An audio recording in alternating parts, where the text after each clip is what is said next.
Kami menyediakan berbagai informasi seputar dunia perkuliahan dari berbagai perguruan tinggi dan setiap jurusan yang ada di Indonesia sebagai bahan pertimbangan untuk Anda yang akan menentukan arah hidup Anda selama beberapa tahun ke depan.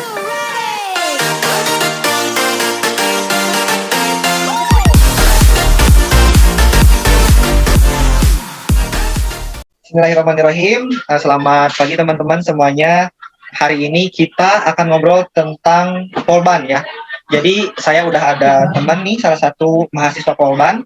Beliau ini alumni ya Teh? Alumni angkatan berapa di Polbannya? Angkatan 2018 kan. Angkatan 2018 di jurusan? Di jurusan teknik mesin. Oke, teknik mesin. Jarang-jarang ya kita dapat mahasiswa teknik, apalagi teknik mesin, seorang perempuan gitu. Nah, kita akan ngobrol lebih jauh tentang bagaimana sih kuliah di Polban, terutama di jurusan teknik mesin. Oke, sebelumnya Teh, silakan memperkenalkan diri dulu, silakan. Oke, langsung aja ya, perkenalan diri aja. Halo teman-teman, nama saya Didi Rida Siwi. Saya dulu sekolah kuliah di Polban atau Politeknik di Bandung, jurusan teknik mesin, dan di program studi D3 teknik mesin. Cukup. Satu lagi, sekarang saya sudah menjadi alumni. Oke. Sekarang udah jadi alumni, berarti lulus tahun kemarin berarti ya? Lulus tahun kemarin. Ya. Dan sekarang apa? Kerja atau gimana aktivitas? Kesibukan saya hari ini lagi belajar bahasa sih. Okay. Lagi belajar bahasa Jepang. Oke. Langsung aja ya kan ya? Ya, insya Allah. Boleh. Jadi menurut Teh Gaby sendiri, apa sih yang harus siswa ketahui jika pengen masuk ke teknik mesin Polban gitu? Kan biasanya ada nih, ada siswa nih yang berekspektasi ketika kayaknya kuliah di teknik mesin itu gini gitu. Dan yang sebenarnya itu seperti apa gitu? Apa yang harus mereka ketahui gitu? Gimana? Oke. Menurut pengalaman pribadi saya gitu ya. Saya juga awalnya berekspektasi kalau di mesin itu nggak terlalu susah. Untuk orang yang kurang senang dengan eksak kayak saya. Tapi kalau orangnya yang hobi banget sama hitungan, terus rumus-rumus kimia, fisika gitu, pasti mereka senang di mesin. Untuk hal yang seperti itu basicnya. Tapi ada juga yang orang walaupun senang hitungan, tapi dia nggak senang prakteknya. Nah, jadi emang jangan kalau di Polban itu karena bukan universitas ya, jatuhnya vokasi. Jadi banyak prakteknya. Kalau prakteknya di teknik hitungan, selain kita dipacu untuk memikirkan. Gimana ya? Kalau di teknik mesin itu prakteknya kayak gimana? Prakteknya apa aja gitu? Prakteknya banyak ya sesuai mata kuliahnya yang di semester itu gitu. Bisa 1 minggu tuh 4 hari praktek. Nah, untuk prakteknya sendiri yang paling basic tuh ngebubut, milling, sama ngelas. Itu yang paling basic untuk D3. Terus untuk bukan jurusan, maksudnya program studi lain tuh kan ada yang khusus perancangan. Mereka lebih ditekankan sama praktek desain kayak gitu lagi. Tapi untuk D3 dapat juga mata kuliah desain kayak gitu lagi. Prakteknya banyak. Kalau ini mata kuliahnya yang dipelajari apa aja di teknik mesin? Sangat banyak ya. Ada 50 lebih. Cuman itu kan per semester gitu ganti-ganti. Jadi nggak kayak SMA gitu. Setiap semester pasti ngambil mata pelajaran ya. SMA tuh mata pelajaran yang sebelumnya. Nah, kalau di kuliah itu setiap semester ganti mata kuliah gitu. Dan seperti pengembangan dari semester sebelumnya. Misalkan pelajaran kimia nih. Nah, terus di semester 1 nih. Semester 2-nya jadi menjurus lagi. Jadi ke material bahan. Nah, kayak gitu lagi. Terus kayak fisika atau matematika dijuruskan lagi ke logaritma. Jadi kayak setiap semester tuh jadi lebih menjurus. Yang semester awal tuh basic semua, menjurus seperti itu. Oke, jadi setiap semester itu ada peningkatan pengembangan lagi di setiap mata kuliahnya seperti itu. Kalau misalnya prakteknya, menurut TGB sendiri yang paling sulit apa? Praktek apa yang paling sulit gitu? Praktek ya. Untuk praktek juga sama sih ya, pengembangan kita awalnya bubut. Terus dijuruskan lagi ke bubut yang otomatis. Awalnya bubut manual, terus bubut otomatis atau milling otomatis gitu, CNC ya disebutnya. Nah, untuk praktek yang paling sulit itu menurut saya pribadi pengelasan. Soalnya pengelasan itu pengawasan itu skill ya, keterampilan. Jadi kalau kita apa maksudnya takut gitu ya sama api atau apa, hasilnya tuh kurang baik lah kayak gitu lagi. Padahal kalau dipikir-pikir kan bubut milling itu capek ya, butuh berjam-jam, terus pengukuran harus detail. Tapi di sisi lain, kalau bubut milling itu ya tinggal kita setting-setting aja, terus hitungan harus benar, itu doang sih. Tapi yang kalau menurutku sulit tuh, ya lah soalnya itu skill. Skill kan itu kemampuan gitu ya, kemampuan pribadi. Jadi nggak ada teori khusus gitu, teori yang harus hitungan atau apa. Yang penting skill kita bagus, itu yang menurut aku paling susah. Nah, kalau yang sulit gitu, last yang paling tidak menyenangkan, kalau yang paling disukai prakteknya apa? Karena saya orang yang suka desain, ya saya paling suka praktek desain sih. Praktek desain mesin. Soalnya di desain mesin itu selain awalnya kita belajar cuman sketsanya doang gitu dalam bentuk 2 dimensi. Terus di semester selanjutnya dikembangin lagi dalam bentuk 3 dimensi. Semester selanjutnya lagi dikembangin lagi dalam bentuk simulasi cara pembuatan si mesin itu, komponen lebih ke komponennya. Jadi berawal dari 2D, 3D, terus simulasi. Nah, buat saya pribadi itu sangat menyenangkan ya ngedesain. Jadi kita tahu bentuk apa yang kita mau gitu, misalkan nge-milling bentuk segitiga atau bubut ukurannya segini-segini, pakai desain itu sangat menyenangkan lah, rekomendasi. Tapi kan biasanya nih ya, kalau misalnya teknik, apalagi di mesin gitu kan, kalau misalnya yang saya tahu ya, banyaknya kan cowok. Nah, kalau misalnya kamu kan cewek nih, bagaimana dengan mahasiswa yang lain gitu, pas praktek, pas gimana gitu? Apakah sama dosennya disamain? Apakah ada perbedaan gitu, karena cewek ada toleransi misalnya gitu? Gimana? Sayangnya enggak ya. Jadi mau cewek mau cowok, kalau kita lakuin kesalahan pasti kita ditegur, nggak ada toleransi. Tapi untuk pengerjaan, setiap orang gitu ya, mau cowok mau cewek, saling bantu gitu, Tapi ya kalau kitanya udah selesai, kalau belum selesai kita diusahakan jangan mengganggu gitu. Jangan mengganggu praktek orang lain. Tunggu mereka selesai atau pas lagi praktek gitu ya, tunggu mereka selesai atau mereka lagi santai gitu ya, baru kita tanya biar nggak mengganggu aja gitu. Dosen pun tidak melarangnya kalau misalkan minta bantuan, malah dosen merekomendasikan kalau ya udah minta bantuan pengen saya aja kayak gitu. Tapi kalau yang saya tahu nih ya, saya itu pernah dengar isu tentang pembelajaran di Polban, apakah itu nilai atau yang lainnya itu sangat ketat gitu. Maksudnya mereka bilang ketat itu seperti apa gitu di Polban, sampai Polban itu ketat katanya. Itu gimana maksudnya gitu? Bisa diceritakan? Ya, itu general ya, hampir di seluruh jurusan yang dimaksud nilainya ketat tuh. Jadi di Polban tuh nilai nggak boleh sampai ada yang dapat E. Kalau kita dapat E, maksimal 4 E, itu pasti kita di drop out. Jadi harus serius, langsung di drop out. Kayak sedikit cerita ya tentang teman saya di kelas lain. Dia itu di bagian apa ya, mata kuliah desain. Mungkin dia kurang suka desain mungkin ya. Dia tuh dapat E, tapi si dosen tuh udah sempat baik hati gitu ya, memberikan remedial atau apa, karena dia menyanyiakan, ya mau nggak mau dia akhirnya di DO gitu. Jadi sebisa mungkin jangan sampai dapat nilai E. Terus kalaupun kita dapat nilai E, ya kita harus ngejar dosennya, minta perbaikan kayak gitu. Masih ada kesempatan gitu ya. Tapi kalau misalnya rata-rata dosen di Polban itu gimana sih? Apakah emang semuanya tegas atau misalnya gimana gitu, galak-galak atau gimana gitu? Oh, enggak ya, nggak semua gitu. Ada yang menyenangkan, ada yang serius gitu. Kita sebagai mahasiswanya harus bisa memposisikan gitu. Kan kalau semasa SMA, guru yang ngejar siswa kan. Kalau siswa belum remet, guru nanya gini-gini. Kalau kita pas di kuliah, kita nggak remet, dosen bodo amat gitu. Okay. Kita harus jadi dosen. Jadi kita nilai kurang nih, kita tanya ke dosennya, Pak saya mau remedial ini biar naik lagi nilainya atau apa, bisa nggak atau gitu. Ngelobi lah istilahnya. Tapi Polban ini ya, ada citra Polban itu ketat gitu di mahasiswa, kata-kata mahasiswa lain.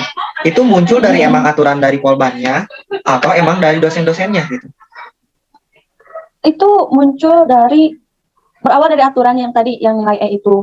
Terus untuk dosen-dosennya itu ada yang maksudnya yang nggak terlalu ketat, ada yang emang ketat gitu. Kayak yang tadi saya sebutkan sebelumnya gitu ya, dosen desain itu ketat orangnya, benar-benar ketat. Nah ada juga yang berbaik hati gitu, dosen kayak dosen MKU gitu ya, mata kuliah umum seperti PKN, Indonesia itu rata-rata dosennya santuy-santuy gitu. Jadi emang dari peraturan Polban terus ada yang sama dosennya diaplikasikan sangat ketat, ada yang santai kayak gitu. Kalau untuk Jadi beda-beda. mahasiswa lain, teman-teman TGB Mm-mm. ini, gimana nih karakter Mm-mm. rata-ratanya gitu? Apakah semuanya emang orang-orang serius gitu, pada serius gitu, apa gimana? Untuk karakternya enggak sih, enggak pada serius. Maksudnya humble. Hampir semua teman saya tuh humble. Tapi untuk belajar mereka serius gitu. Jadi bisa menempatkan Oke. posisi mereka. Kalau kelas ya, kalau teman-teman organisasi ya kurang dekat ya punya. Jadi kurang tahu keseharian mereka kalau belajar kayak apa gitu. Cuman rata-rata uh, kalau sedikit curhat tuh mereka mau yang teman kelas atau luar kelas gitu organisasi curhat dengan ini sih masalah jadwal polban yang dari jam 7 sampai jam 5 tuh hampir setiap hari kayak gitu kan. Semua Jadi jurusan gitu. jadi pernah dengar juga kan di Polban itu di jadwalnya dari jam 7 sampai jam 5. Itu teh semua jurusan dari jam 7 sampai jam 5 atau emang jurusan-jurusan tertentu? Rata-rata jurusan rekayasa yang ya anak-anak teknik yang ada prakteknya atau anak non rek juga ya non rekayasa juga ada sampai jam 5 kalau ada prakteknya. Kalau setahu saya dari teman saya yang non rek gitu ya, mereka tuh prakteknya kayak praktek apa ya, kantoran gitu, ada yang kantoran, ada yang apa ya, kurang tahu juga sih pokoknya. Tapi ada juga yang jam 5 tergantung jurusan berarti. Tergantung Nggak selalu jurusan. sama. Nggak selalu sama. Kan kalau misalnya kita di kampus-kampus di universitas misalnya di UPI di saya kan bebas gitu. Kadang kuliah jam 7, kadang kuliah jam 8 gitu. Kadang jam 1 gitu. Nah, berarti di Polban nggak seperti itu ya. Jadi terjadwal seperti di SMA gitu. Dan itu berlaku di setiap jurusan. Seperti itu. Ya, ya. Jadwal yang dibuat, misalkan jadwal pelajaran, jadwal makul yang dibuat jam segini, ya udah jam segini. Kecuali dari KM-nya sama si dosennya punya kesepakatan, kita ganti jam segini. Nah, kalau itu bisa.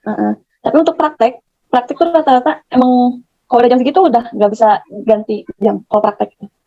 Kalau teori masih bisa ada diskusi mau jam berapa. Kalau di hari kosong gitu. Kalau misalnya gini, kan praktek nih ya. Kalau menurut PGB sendiri, fasilitas yang ada di Polban itu udah menunjang nggak untuk pembelajaran teknik mesin, untuk praktek teknik mesin gitu? Udah bagus apa gimana gitu? Kalau menunjang karena kebutuhan ada semua. Cuman untuk alatnya sendiri karena Polban udah lama banget, jadi si alat-alatnya udah tua gitu. Jadi kayak nggak presisi lagi, kayak misalkan perhitungan pas milling, kita ingin 1 mili, tapi yang kepotong jadi cuman setengahnya atau berapa, atau lebih malah ada yang juga kayak gitu. Dan kalau setiap praktek, kok ada kayak gitu tuh udah masuk toleransi gitu. Jadi karena mesinnya yang udah lama, udah tua, jadi ditoleransi sama kepala dosen kayak gitu, kalau prakteknya. Terus gini nih, ada salah satu pertanyaan yang bikin saya penasaran dari dulu. Kalau misalnya dengan kata Polban, kan banyak pasti yang saya pikirin itu yang pertama kali itu gampang kerja gitu. Nah, kenapa sih gitu menurut TGB sendiri setelah menjalani kuliah selama di Polban, yang menurut TGB poin apa yang utama gitu? Poin apa yang menjadikan Polban itu seperti itu gitu? Bagaimana? Poin utamanya? Gitu gimana? Coba tolong diceritakan. Poin utamanya, oke. Ini juga saya dapat cerita dari dosen gitu ya. Poin utamanya karena praktek. Jadi mata kuliah yang dipraktekin hampir di setiap jurusan itu diambil dari di kehidupan kerja nanti. Misalkan praktek ngelas atau apa. Nah, mereka tuh sistemnya atau cara prakteknya atau teori buat prakteknya itu diambil dari pengalaman mereka yang dulu gitu ya, pengalaman mereka yang udah kerja di perusahaan orang. Nah, jadi lulusan Polban itu rata-rata dicari itu karena mereka tuh udah tahu seperti apa ya, kemarin itu PLC itu kayak membuat program sirkuit gitu, program otomatis. Kakak kelas saya gitu, kebetulan kakak kelas saya tahun 2016 dia tuh kerja di bagian PLC. Terus si apa ya disebutnya, si bosnya gitu ya, tapi bukan bos besar gitu, si bosnya bilang, loh kok kamu tahu ini padahal kamu cuma lulusan D3 gitu ya. Karena di Polban udah diajarkan gitu. Jadi kayak apa yang diajarkan di Polban itu ada di perusahaan-perusahaan gitu yang biasa perusahaan lakukan. Jadi perusahaan tepat sasaran gitu ya pembelajaran itu. Nah, seperti itu. Jadi walaupun misalkan D4 dari jurusan, bukan D4 ya, D4 dari jurusan apa atau politeknik atau universitas apa gitu ya, D4 misalkan, atau S1, dia belum tentu tahu apa yang dilakukan atau praktek yang ada di Polban gitu. Sedangkan di Polban tuh rata-rata ambil dari perusahaan, intinya kayak gitu. Makanya banyak yang nyari lulusan Polban tuh kayak gitu. Kalau teknik mesin di Polban kan ada D3 sama D4 ya kalau nggak salah. Bedanya apa itu? Beda D3 sama D4 itu yang membedakan apa? Jenjangnya jelas, jenjang dan penjurusannya. Kalau di Polban tuh D3 teknik mesin, itu mencakup semua bidang hampir, tapi cuman bagian apa ya, secara garis besar gitu. Nah, kalau D4 itu benar-benar udah menjurus. Di Polban tuh cuman ada D3 aero, D3 teknik mesin, D4 proses manufaktur, sama D4 teknik perancangan konstruksi mesin. Jadi yang dua ini, yang D4 ini, kalau apa, D4 proses manufaktur itu lebih ke sering praktek cara memproses atau produksi-produksi ya, milling, bubut, terus apa ya, manajemennya seperti apa gitu ya, cara manajemennya. Terus kalau buat D4 teknik konstruksi mesin itu bagian desain sama apa ya, program gitulah. Saya juga kurang paham ya, soalnya saya juga karena waktu itu ya, mau cerita nih, curhat. Karena saya waktu dulu daftarnya D3 pengen cepet-cepet kerja gitu ya, tapi pas dipikir-pikir lagi, kenapa saya nggak ambil D4 teknik ini ya, mesin, karena saya suka desain. Nah, jadi tips dari saya sebelum memilih jurusan, cari-cari tahu dulu gitu. Kalau saya tahunya setelah masuk, jadi sempat menyesal, tapi ya nggak apa-apa, jalani. Oh, ini juga udah lulus gitu ya, alhamdulillah, kayak gitu lagi. Tidak terlalu menyesal. Kalau yang paling Gaby syukuri setelah masuk Polban dan teknik mesin apa? Yang paling, oh Yang paling ternyata gitu. Bisa ngerubah kepribadian sih. Oke, Jadi ngerubah dulu tuh, kepribadian. wah, saya tuh pemalas, saya tuh sering terlambat. Tapi karena di Polban itu sistemnya jadi kayak udah kayak kerja gitu ya, harus tepat waktu, terus tugas tuh hampir tiap hari ada, jadi harus rajin. Jadi bisa nggak bentuk kepribadian yang saya malas itu, yang saya telat itu, jadi kayak lebih rajin lagi kayak gitu. Dan Oh, jadi itu terbawa arus Polban gitu ya, mahasiswa-mahasiswa itu. Betul. Kadang suka ngeluh, tapi kalau dipikir-pikir banyak manfaat positifnya loh. Kenapa harus ngeluh gitu ya? Kadang suka kayak gitu. Itu kalau apa ya, segi positif menurut saya pribadi. Kalau dari segi positif apa ya, untuk general ini sih melatih disiplin. Ya sampai tadi juga ya. Gitulah pokoknya. Bagus lah menurut saya. Tapi kalau dari kitanya nggak kuat, pasti kita mikirnya negatif gitu. Jadi kembali lagi ke pribadi seseorang yang menjalaninya ya. Kalau berpikir positif ya pasti kuat. Kalau berpikir negatif ya pasti hasilnya mengeluh.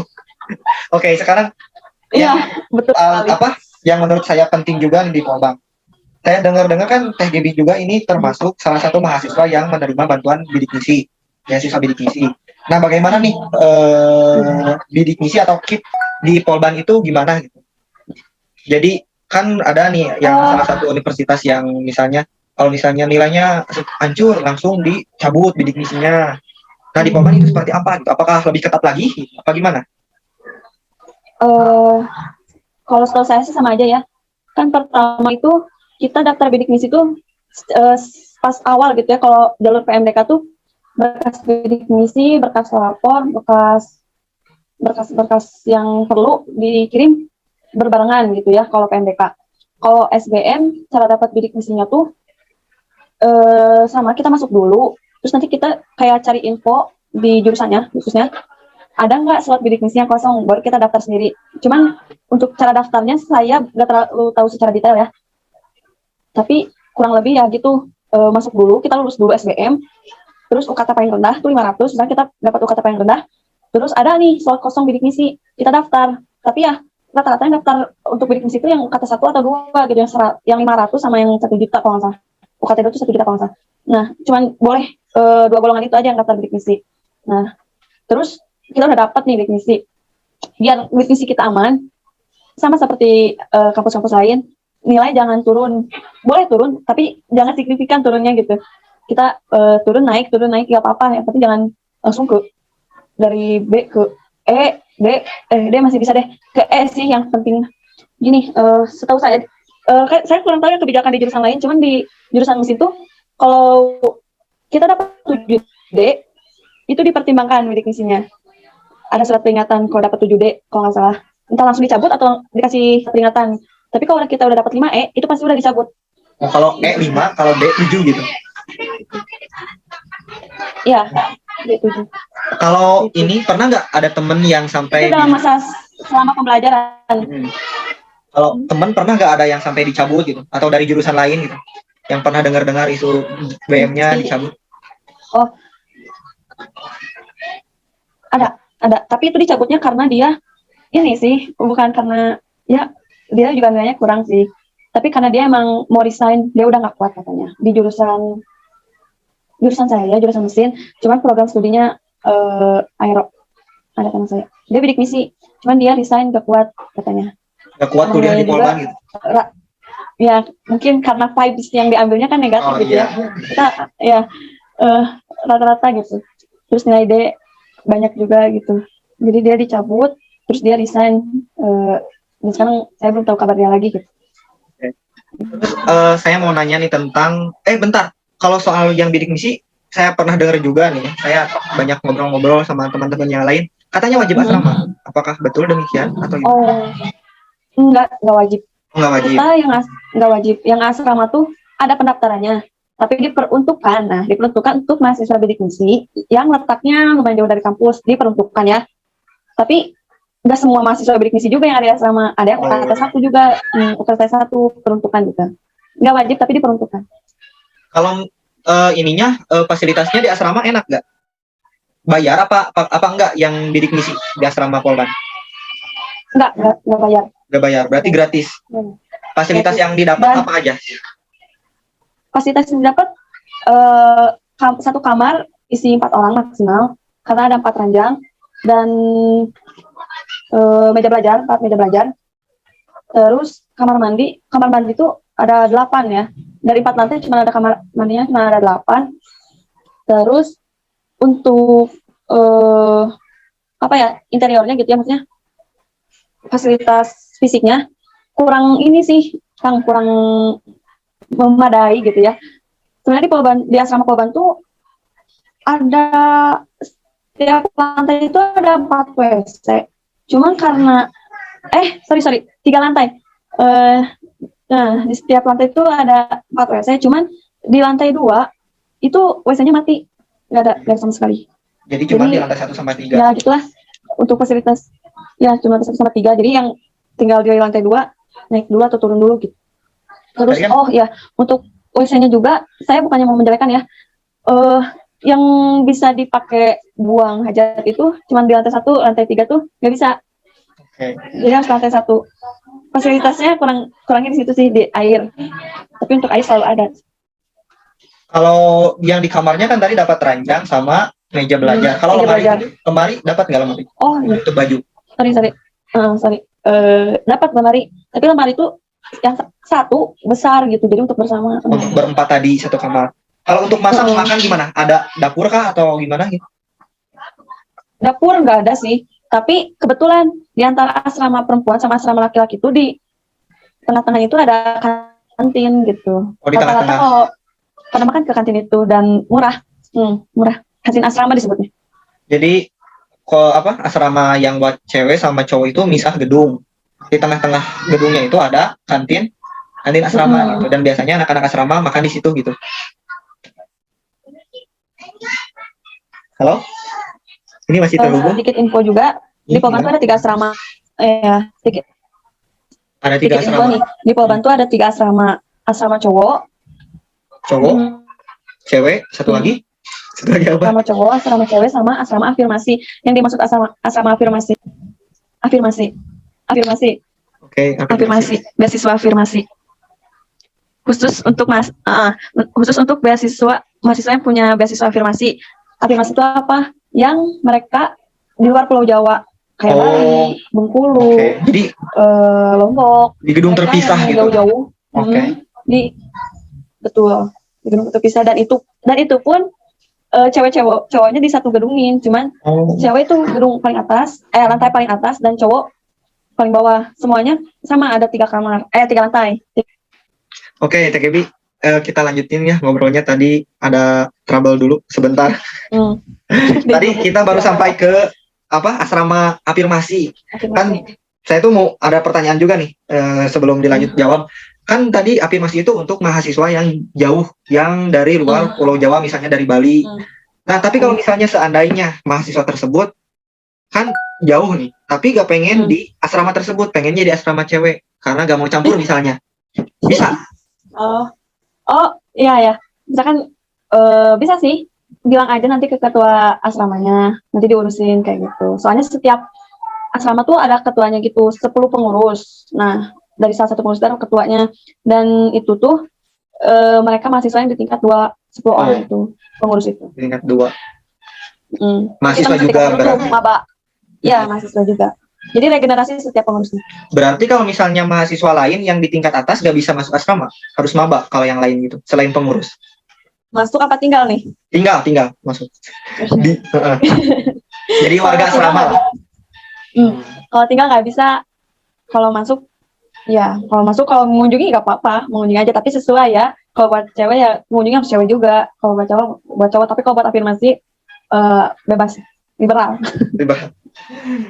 Berarti tapi kalau misalnya kan yang bidik misi itu tadi gratis di asrama Polban untuk mabaknya, berarti 2 semester kan, semester 1 sama semester 2. Kalau misalnya yang reguler bayar nggak tuh di asrama Polban?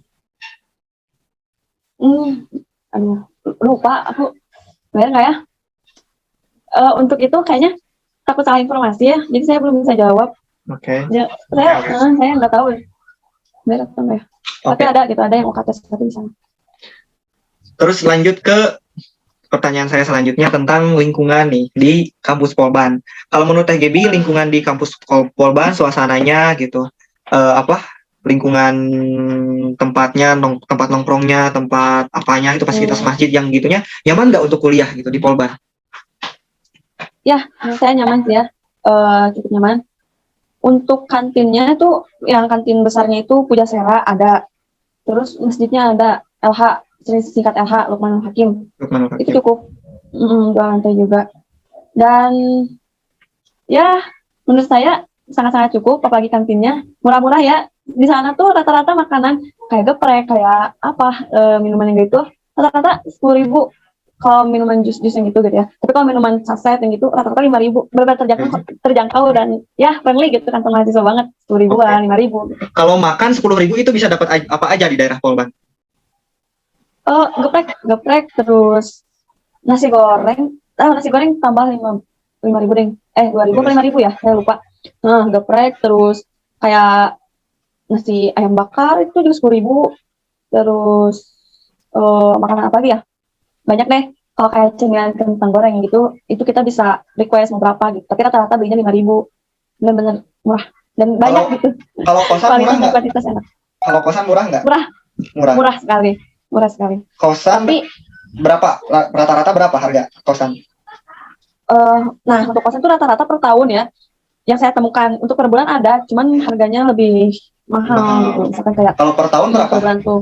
Per tahun tuh ada yang 5,5 juta per tahun. Kan kalau dibagi itu jadi sekitar 250 per bulan kan. Itu udah include listrik, air. Tapi untuk wifi itu enggak sih. Terus ada yang kita buat berdua. Jadi benar-benar kosan juga murah. Itu udah include sama listrik. Oke, listrik, air udah termasuk. Wifi gimana wifi? Wifi emang enggak. Wifi enggak. Tapi rata-rata kalau kosannya ada wifi itu paling nambahnya cuma per bulanan 20.000 kayak gitu. Per bulan 20.000. Bayar wifi. Oke, tadi fasilitasnya itu kalau misalnya lemari, ranjang yang kayak gitu, meja juga ada nggak biasanya? Termasuk nggak? Kalau di kosan ya?